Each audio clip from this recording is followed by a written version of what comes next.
আপনি তো দিন দিন দুর্বল হয়ে যাচ্ছেন, ঠিকমতো খাওয়া দাওয়া করেন না। ভাবি খাই তো অনেক কিছু, কোনোটাই কোনো কাজ হয় না, কি করি বলেন তো? এ ব্যাপারে আপনার রোমিও ভাইয়ের সাথে আলাপ করতে পারেন, সে ভালো বুদ্ধি দিতে পারবে। জিজ্ঞেস করছিলাম, ভাই বলল দুধ খাইলে শক্তি হয়, দুধ দেখলে হয় না। ছেড়ে দিলে পাখি ভুলে যায় মায়া, উড়ে যায় আকাশে নিচে ফেলে ছায়া। আমি এক বেহায়া পাখি,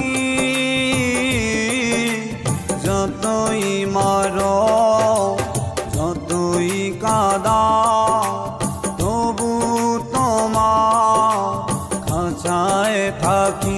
আবেগ বিবেক সব হারাইলাম তোর প্রেমে পড়িয়া বন্ধু, আবেগ বিবেক সব হারাইলাম